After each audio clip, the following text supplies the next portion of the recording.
नमस्कार साथियों, आप सभी का स्वागत है आपका अपने YouTube चैनल पर। साथियों आज हम जो बात करने वाले हैं कि बंगाल में ममता दीदी की है जो हार अब तय है। ये किस कारण से तय है और ममता दीदी इस बार बंगाल में ज़रूर हारेगी, ये चीज़ आप याद रखिएगा, क्योंकि काफ़ी सारे रीजन हैं इस बार जो दिखाते हैं कि इस बार ममता दीदी का जीतना बड़ा मुश्किल यहाँ पर होता जा रहा है और लगभग चांस है कि ममता दीदी इस बार बंगाल में नहीं आ पाए। वैसे तो ममता दीदी कहती है कि बंगाल में हम मोदी को घुसने भी नहीं देंगे। आपको याद हो तो ऐसा केजरीवाल जी भी कहा करते थे कि बीजेपी को हम दिल्ली में घुसने भी नहीं देंगे और दिल्ली के हम ही सब कुछ है। उनमें कुछ ऐसा सा घमंड सा एक आ गया था, लेकिन दिल्ली के रिजल्ट आपने देखे कि दिल्ली में बीजेपी किस प्रकार से जीत के आई और केजरीवाल को अच्छा से यहाँ पर फटका मिला और वह हारे। तो इसी तरीके से साथियों अब बंगाल में भी कुछ ऐसे ही सिचुएशन होती जा रही है और जो ये घटनाएं हो रही है ये सीधा सीधा बताती है कि अब लहर ममता दीदी के यानी कि विरोध में ही जा रही है। जहाँ तक है वो ज़रूर से ज़रूर यहाँ पर इस बार बंगाल में उनके लिए बहुत यहाँ पर कठिन हो सकता है जीतना, क्योंकि SIR सबसे बड़ी चीज़ तो SIR को यहाँ पर लोग मानते हैं। जिस तरीके से SIR में वोट जो कटे हैं उससे भी काफ़ी ज़्यादा नुकसान यहाँ पर उनको होने वाला है, क्योंकि काफ़ी सारे वोट यहाँ पर SIR के थ्रू काटे गए हैं जो कि फर्जी वोटर्स थे, जो एक बहुत ही अच्छा कदम यहाँ पर बताया जा रहा है, जिससे क्या है फर्जी वोटर रुकेंगे। बांग्लादेश से जो घुसपैठ होती है वह लोग भी यहाँ पर बंद होंगे उनके वोटें डलना। और दूसरी बात यहाँ पर आप बांग्लादेश में भी एक चीज़ देख रहे हो किस प्रकार से हिंदुओं पर जो यहाँ पर अत्याचार हो रहे हैं बांग्लादेश में, तो वह अत्याचार भी कहीं ना कहीं हिंदुओं की आंखें ज़रूर यहाँ पर खोलेगा।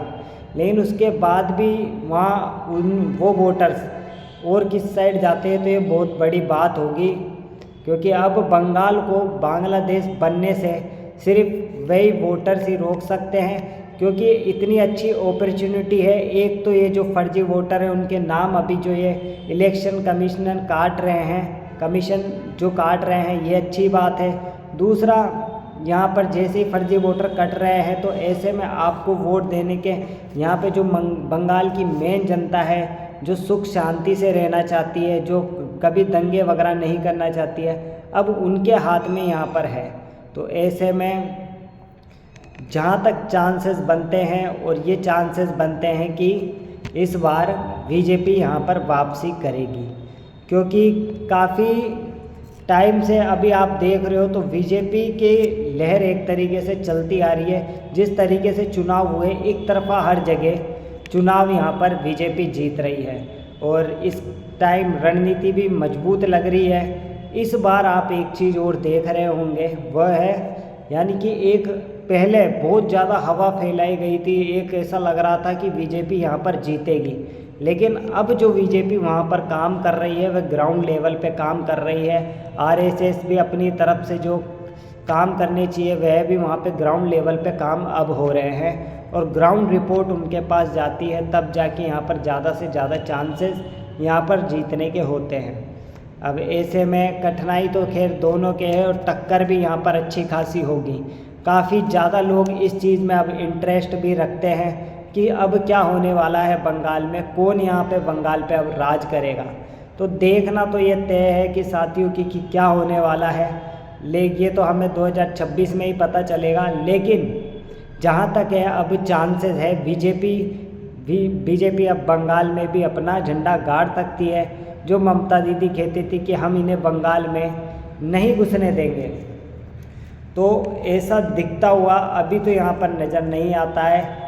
बाकी हम जब रिजल्ट आएंगे तभी बताएंगे, लेकिन जहाँ तक चांस है अभी जो कह रहे हैं, जो अभी यहाँ पर है कई घटनाएं कई चीज़ें हैं जो बीजेपी के पक्ष में जाती हुई नज़र भी यहाँ पर आती है।